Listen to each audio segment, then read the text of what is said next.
So, hi Wow Life, another video, another share guys, another POV. So, ngayon guys, magbibigay tayo ng point of view dito sa part 65 ng masinsinang usapan ng EDSI. After ng grand opening and blessing ng Elegansya, is nagkaroon sila ng tsansa na magka heart to heart talk. Yung usapang masinsinan at dito naging emotional si Kalinga Pido. And actually kung mapapansin nyo, medyo teary eyes din si Beyonce, pero hindi lang siya bumigay talaga ng tuluyan, 'di ba? Like nadaan-daan lang niya sa ngiti niya, pero kung mapapansin nyo is parang naging ano din siya, kumbaga nadadala siya, 'di ba? Syempre nasasaktan din siya nang nakita niya si Kalinga Pido na naging emotional dahil sa mga pinagdadaanan ngayon na bashing. Alam naman natin na talagang sinubok ng bonggang-bongga ang EDSI ngayon. Grabe ang pagsubok, tuloy-tuloy. Grabe, ganyan talaga kapag sikat. Isa sa mga di mawawala kapag sikat ka dito sa Sukmid bashers, ayun, susubukin ka talaga, susubukin yung katatagan mo at pasensya dito sa social media. Kaya meron talagang mga taong inggit, tapos gagawa sila ng paraan para paano matigil. Pero sana sa EDSI, kayong dalawa, kayong dalawa ang mas nakakakilala ng bawat isa. Sana hindi kayo gumive up, hindi kayo magpapatalo sa pagsubok na ito. At sana, no matter what, piliin nyo ang isa't isa. Sige. No? Pero syempre, bago ang lahat, don't forget to support and subscribe Kuya Val Santos Matubang at Aid na Vlog Kalingap Rab at sa lahat ng Team Kalingap. Maraming salamat guys sa support at pagmamahal nyo sa aming mga Kalingap reactors ngayon. So, dito sa part na to, didiretso lang tayo kung saan nag-uusap sila ng masinsinan guys, at pakinggan natin. Sa totoo lang, bago natin simulan, mas lalo kong na-appreciate yung concern at pagmamahal at yung sincerity ni Beyonce dito. Sa murang edad, pero kinomfort niya si Kalinga Pido sa pinagdadaanan niya ngayon. So sana sa mga EDSI fans, suportahan natin EDSI. Wag lang isa.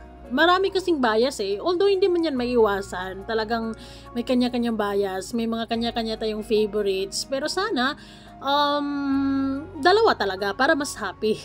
EDSI talaga. Kalinga Pido and Beyonce. Kaya nga EDSI, diba? But anyways,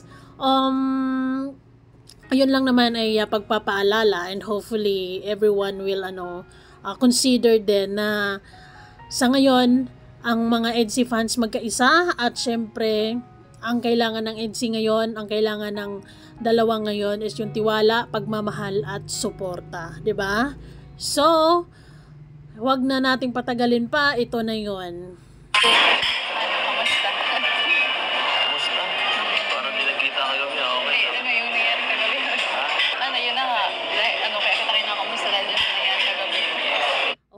Kumusta ka Kalinga Pido? Kasi alam ko namang nagkikita kayo nung gabi bago ito, 'di ba?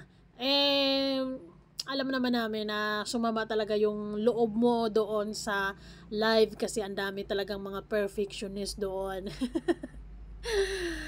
Hay, nako. Alam nyo guys, medyo matagal-tagal na rin naman si Kalinga Pido sa Sukmid, nakailang love team na rin naman siya. Pero sa lahat ng love team na yun, lahat yun may mga pagsubok, lahat yun may bashing, lahat yun may judgment.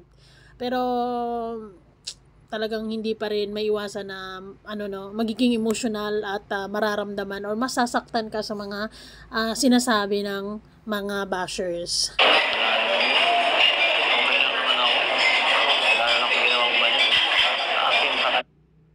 Actually, ang tinitingnan ko yung promise ring. Bagay na bagay kasi sa kamay ni Kalinga Pido Anyways, nako. Wag masyadong pansinin yun, Papa Eds, kasi sa mga sulit naman dyan, naman yan, kinoconsider namin yan as pagsubok, diba? And, pag sinabi mong kaibigan, hindi kaibigan. Oo. Yung iba kasi kaya naman nagiging problematic sa kanila gawa ng inamin na nga ni Kalinga Pido na andun nga siya, nanood siya kasamang kaibigan. Yung iba kasi iba yung iniisip, 'di ba? Iniisip kasi nila na kung ano-ano, kaya naman iba yung nararamdaman nila ngayon kay Kalinga Pido. Nasasaktan sila sa sarili nilang iniisip. Yun lang. But anyways, hindi ko pwedeng palampasin na ang ganda ni Viancy. Ang tangos ng ilong. Actually, magkamukha na sila, guys. Tingnan nyo, ang tangos din ng ilong ni Kalinga Pido, sa totoo lang. So, ngayon, actually, so far, sa lahat ng mga naka-love team ni Kalinga Pido, itong EDSI ngayon, makikita mo talaga yung glow up ni Kalinga Pido. I mean, mas naging ano siya ngayon, mas naging gwapo tingnan kasi talagang pinupush din niya talaga yung pagbubuhat, and siguro masaya ang puso, kaya you can see outside na pugi. Yun nga lang, hindi maiwasan na ma-stress pa minsan-minsan, di ba? Talagang ano yan, kasama sa buhay, pero sana malagpasan niya ngayon. Malagpasan ng dalawa itong mga problema ngayon, and sabi pa nga may pasabog pa daw. Nako, kailan kaya matigil yung pasabog. Yung mukha ni Viancy, parang gustong-gusto na niyang yakapin si Kalinga Pido. Okay lang, kumasin ako. At least, sa akin lang, wala naman ako ano eh.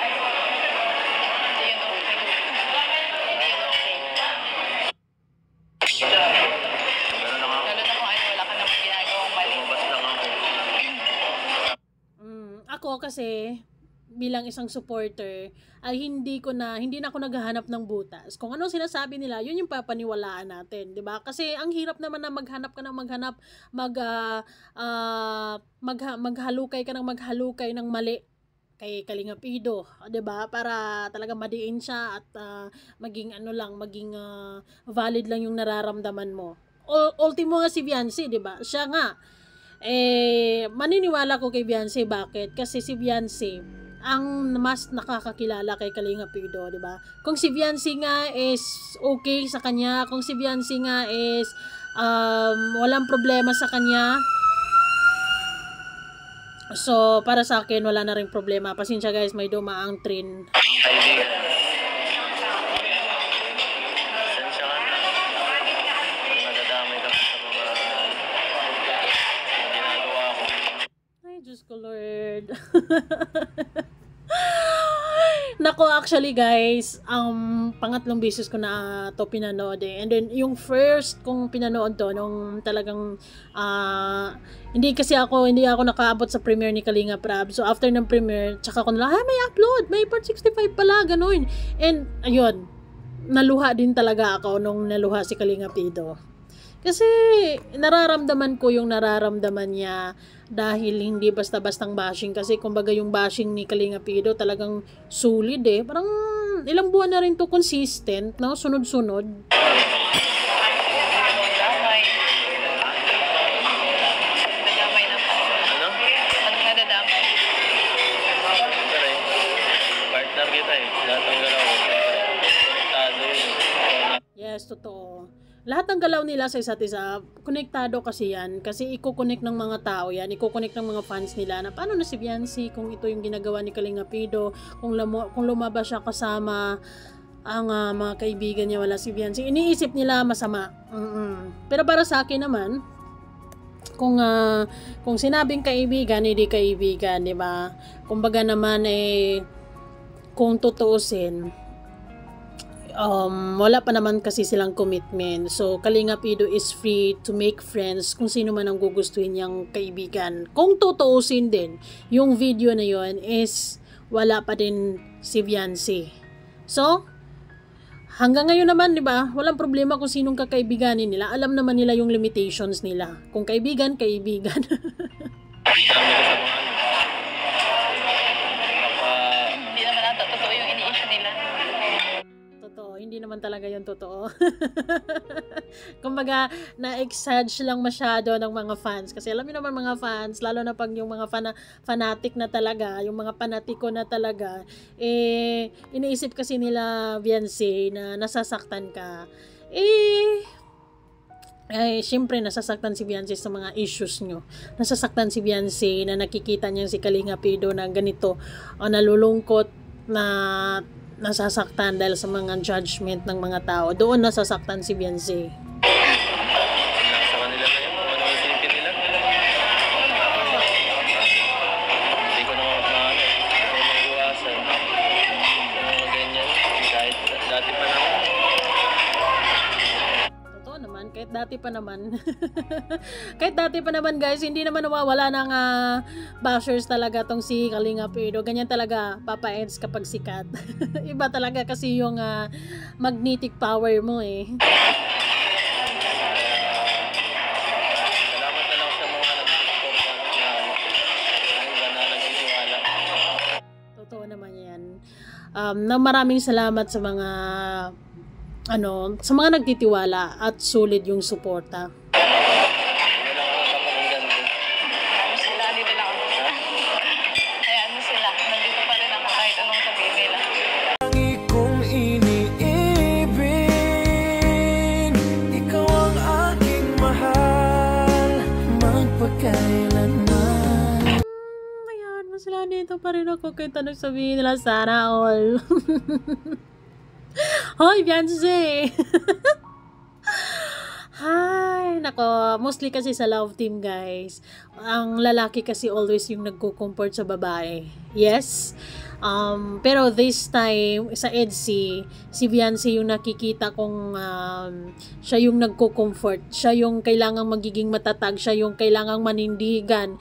Kasi nakita niyang si Kalinga Pido is nasasaktan sa mga naririnig, sa mga comments, sa mga bashing na natatanggap niya ngayon. And si Beyonce here is trying or kino-comfort niya talaga si Kalinga Pido na, di bali na, wag mo silang isipin, nandito ako yung naniniwala sa'yo, ako yung mas nakakakilala sa'yo dito. Walang judgment sa akin. Tingnan mo, ngumiti tuloy.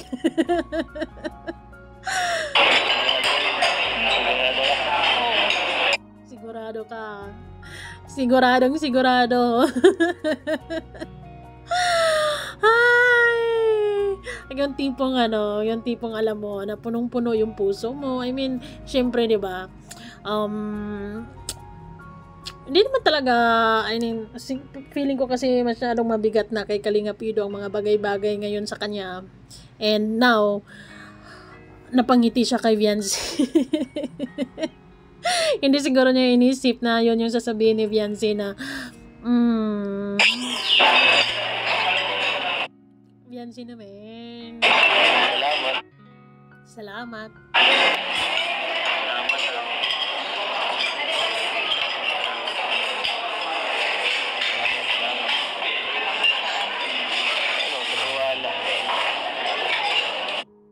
Maraming salamat daw sa tiwala, guys. Yun naman ang pinaka-importante sa dalawa, 'di ba? Sa love team or sa magjowa or sa kahit anong relationship, 'di ba? Tiwala is the key.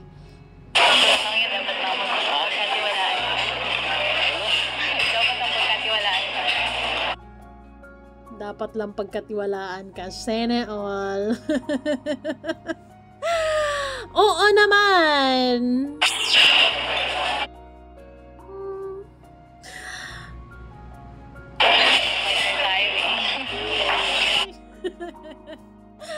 Alam nyo guys, kapag nagre-reaction ako ng EDC lately, mabigat din yung nararamdaman ko kasi talagang sunod-sunod kasi yung mga pagsubok, sunod-sunod kasi yung issues, sunod-sunod kasi actually ilang linggo na.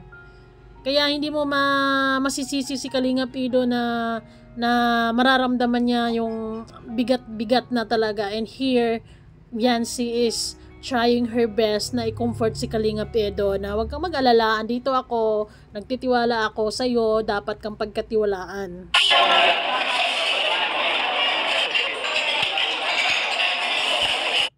At least ngumiti, di ba? Naiintindihan ako kita. Basta pag may problema, ako na lang yung kausapin mo. Basta ano, kapag may problema, ako yung kausapin mo. Ay, ay, ay. Ay, sana. Ayoko din isipin na mabuwag sila or matigil sila or 'di ba? Ayokong isipin 'yun kasi parang napapansin ko talaga sa kanila din talaga is ano, yung nahulog na sila sa isa't isa. Yun nga lang. May mga pagsubok lang. Pero kailangan siguro nilang dumaan sa pagsubok na ito para mas lalo nilang malaman or mas lalo nilang mapagtanto, mas lalo nilang maramdaman kung gaano kaimportante yung bawat isa, 'di ba? So hopefully ay hindi sila basta-basta bibitaw.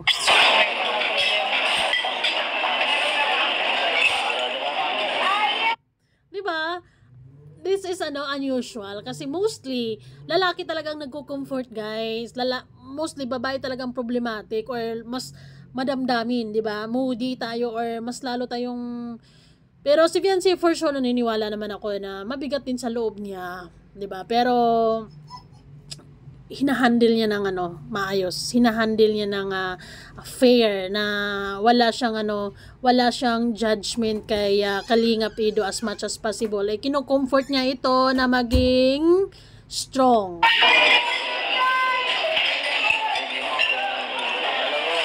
Minsan kasi hindi ka makahagilap.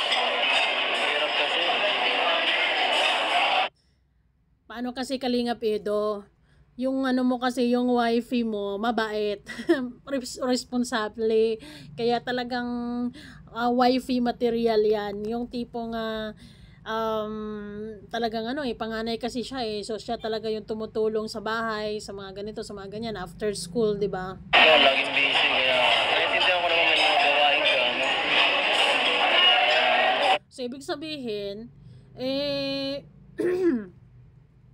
lang naman talaga yon. Kung lumabas si Kalingap Edo, nakita sa video, it doesn't mean anything special. Special. Kaibigan, hindi nga natin alam kung sino, for sure may mga kasama pa sila, di ba? So, ang video kasi medyo shady, medyo, medyo, baka may ibig lang sabihin yung nag-upload, basta, yun.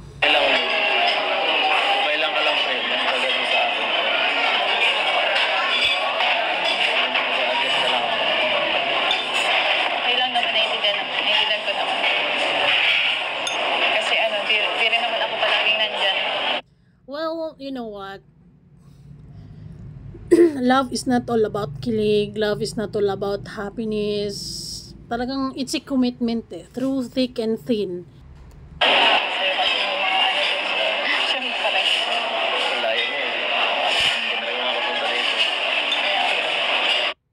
Siguro, yung mga puso nila habang nag-uusap dyan is talagang sobrang nag-melt, lalo na sa part ni Kalingap Edo, 'di ba? Na as a 17-year-old, nagharap mo na supposedly ikaw yung mag-comfort, so on and so forth. But here, Fiancé is comforting him para mapalakas yung loob niya or mas mapagaan yung nararamdaman. Alam mo naman na panganay ko na.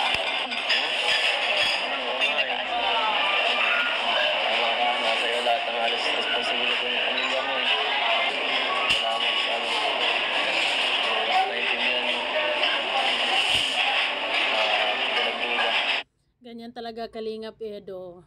Panganay kasi, naintindihan ko si Fiancé kasi panganay din ako. So, panganay ako sa 4 na magkakapatid. So, it's automatic na talagang ikaw yung aasahan ng mga magulang mo na gagawin ito, tutulong dito, tutulong dyan, lalo na pagka mga maliliit pa yung mga kapatid mo, nasa sayo talaga yung mga gawain. Pero actually kay Fiancé nga nakakapag-vlog pa sila with Kalingap Rab, of course, and si Kalingap Edo is din, alam niyang busy si Fiancé, hindi basta-basta makakalabas. Kumbaga yung way niya of showing Fiancé kung gaano siya kaimportante sa hatid sundo, di ba?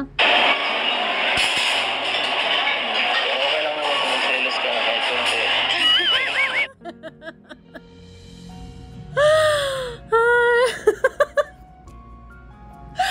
Ano ba yan? Siyempre naman, ako talaga naluluha ako. Parang emotional ako sa dalawang ito kasi siyempre ayokong isipin yung mga bagay-bagay. Alam nyo naman, sa Kalingap, kapag sobrang toxic ng mga nangyayari, bigla na lang bugs, tigil. Naintindihan ko naman. Kaya nga, aminin mo lang yan, say I love you. Wala.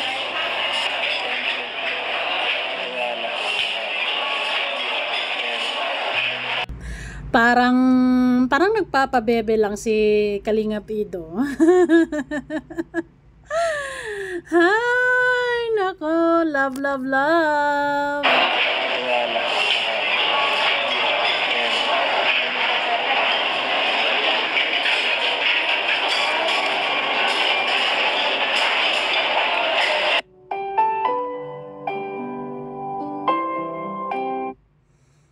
Naging emotional siya, guys.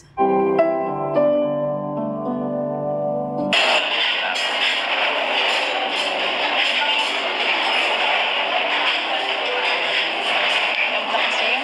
Ha? Hayaan mo na yung mga yun. Grabe, nagmi-melt ako sa mga sinasabi ni Viancy because hindi ko ina-expect coming from her kasi mostly mga lalaki talaga yung may strong factor, pero alam ko naman na strong si Kalingap Ido, pero syempre bilang isang normal na tao kapag ganito naman yung pinagdadaanan, talagang hindi maiwasan na maging tawag nito, maging emotional. Normal lang yan, 'di ba? Kaya ko naman eh. Kaya, Hindi na lang pansin.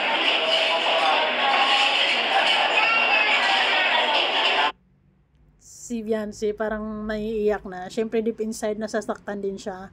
Kasi oo, andon yung hindi pa sila like officially mag-boyfriend girlfriend, pero naniniwala ako na kahit anong mangyari sa kanilang dalawa, ay malaking bahagi ang isa't isa sa kanilang buhay. Malaki ang parte ng bawat isa sa kanilang mga puso. Ayun. kahit mahirap, siyempre. Oo. Yun na lang yung nagagawin ko. Hindi mo maiwasan lang. Dito tayo sa social media eh. Oo, talagang dito sa Sukmit, talagang hindi natin sila mapipilit. Hindi mo pwedeng, you can't please everybody para, wait lang. Ayun na nga. You can't please everybody to love you, to like you, to support you. Mas maganda kasi yung support na unconditional eh. Mas maganda kasi yung support na yung kusa, 'di ba? Yung kusa. Yun nga yung sinasabi ko. Laging may masasabi yung mga nakapaligid sa atin. Dapat na lang tayo, masanay. Okay lang yan. Pero pag mali na naman na yung binibintang. Alam nyo guys, si Viancy, yes, isang taon mahigit pa siya sa Sukmit na ganito kagrabe, ganito kadami yung supporters, may mga bashers, pero she's too matured to think na ganyan naman talaga mga tao. Ganyan naman talaga kapag sa Sukmit or kahit naman na hindi sa Sukmit, sa totoong buhay, di ba? Meron talagang ayaw ka or di ka bet. Natin hayaan na gano'n. Kaya nga di rin naman ako na kasi alam ko naman ang ginagawa ko eh. Kaya, Yes, totoo naman yan, Kalingap Ido. Alam mo kung anong ginagawa mo, alam mo yung limitations mo, so hindi ka pwedeng, or hindi mo kailangan mabothered sa mga sinasabi ng mga bashers. Later on, magiging fans din sila. Marirealize din nila, masyado lang talaga akong judgmental pala, kaya naman, ngayon, magbabago din yung puso't isipan nila. bahala na lang sila mag-ano. Sa kanila na yun kung naniniwala sila o hindi. Totoo. Nasa kanila na yon kung maniniwala sila or hindi. Basta ikaw, kayong dalawa solid kayo, dapat, 'di ba? Wag na wag magpapatalo sa mga problema, sa mga basher, sa mga nagtangkang buwagin kayo. Wag na wag mo silang bigyan ng kasiyahan or satisfaction dahil magtatagumpay sila. Mahalaga. Kahit wala maniniwala sa akin, okay lang. Basta ikaw, kahit isa lang, ikaw lang, okay lang sa akin. Totoo naman yan, di ba? Ang magmamatter talaga kay Kalingap Ido at the end of the day, syempre, yung sasabihin ni Viancy. Di ba? Yung kung anong nararamdaman ni Viancy. So, para sa kanya, as long as okay si Viancy, as long as naintindihan ni Viancy, as long as naipaliwanag ni kay Viancy, so I think that's all that matters. Kaysa naman kung anong sasabihin ng ibang tao, hindi mo talaga sila basta-basta isa-isa paliwanagan kasi may sarili silang mundo, may sarili silang iniisip.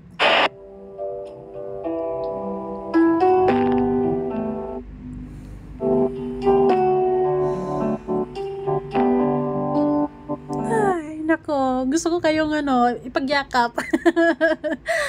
Hi.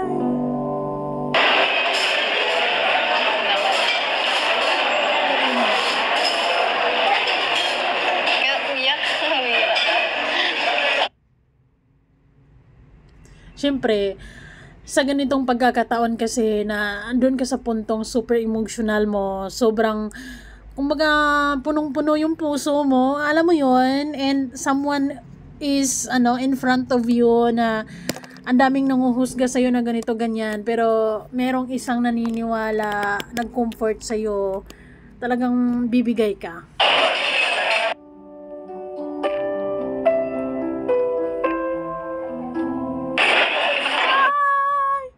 Ang tender naman ng pag-ano ni Viancy.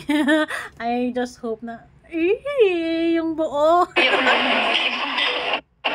And actually, nahihiya pa si Viancy because she's not used to it, diba? Parang hindi niya usually ginagawa yung pag ganyan kay Kalingap Ido.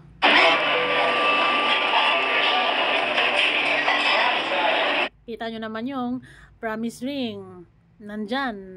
Nandito lang ako palagi sa tabi. Nandito lang ako palagi sa tabi mo. I love it. Viancy, ikaw ang pinakakailangan ngayon Kalingap Ido.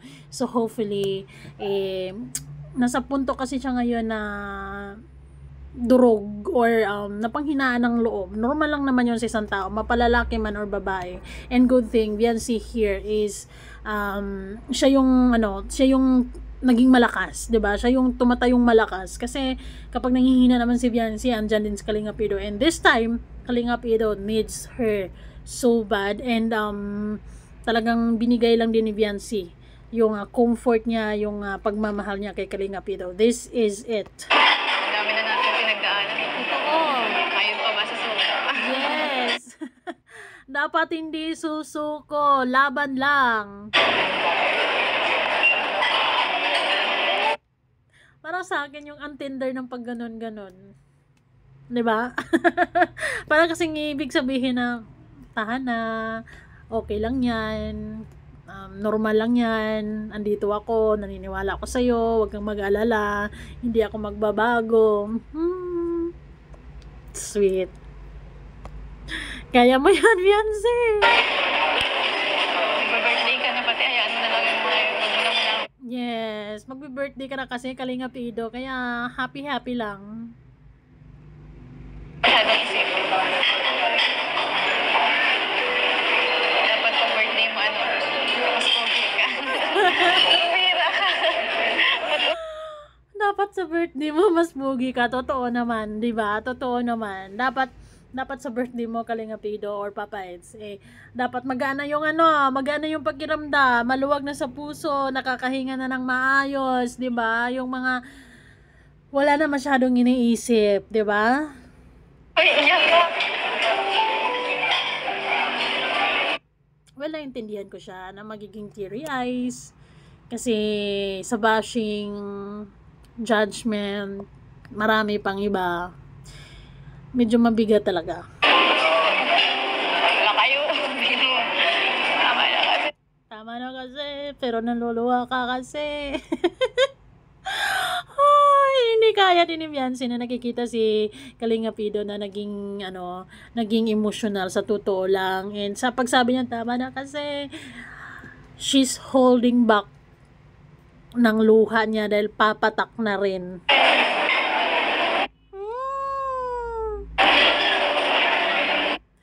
Naging emotional nga ako na nanonood lang ako, di ba?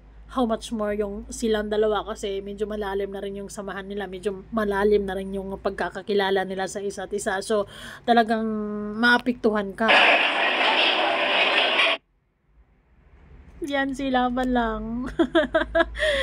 Ikaw, sa pagkakataong ito, ikaw yung pinakakailangan na magiging matatag sa inyong dalawa and kailangan mong magiging matatag kahit masakit, mahirap, diba? But you have to. Kung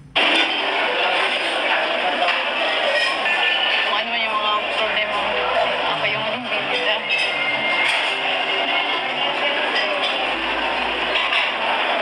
Iyak na. Hindi ka na pugi dyan, Papa Eds. Umiiyak-iyak ka eh. Umiyak parang bata. Ay, amo sila kung masama ko kilala sa inyo.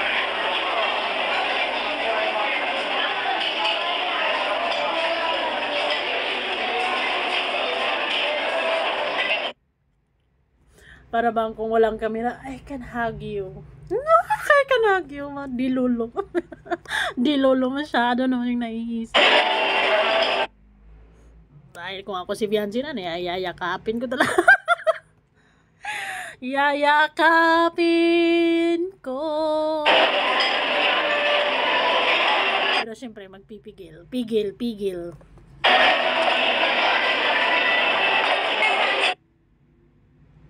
Tinginan is the key.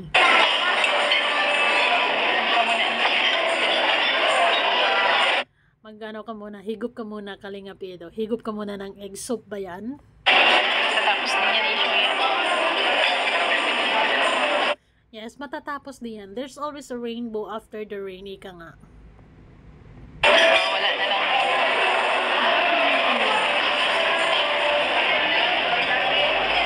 Okay lang din naman paminsan-minsan umiyak para 'di ba mabawasan yung nararamdaman mo kasi kapag hindi mo ilabas, kapag iipunin mo nang iipunin, ang sakit sa dibdib talaga, 'di ba? Yung mag-iipon ka ng sama ng loob because you're strong, because you can do it or kaya mo, pero mas masarap pa rin talaga sa feeling kapag papakawalan mo.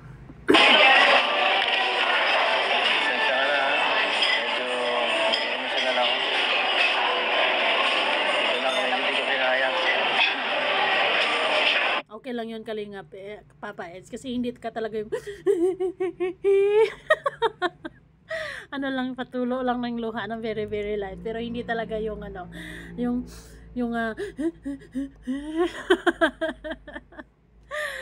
I love you both and hopefully talagang magiging matatag kayo sa isa't isa. Paglaban yung isa't isa no matter what, 'di ba? Lalo na kung totoo, lalo na nararamdaman namin na napamahal kayo sa isa't isa. So paninindigan niyo yung pagmamahalan niyo na 'yan, 'di ba? Ipaglalaban niyo ang isa't isa. That's it. Maraming salamat guys sa suporta at pagmamahal. Salamat sa panonood. Bye-bye.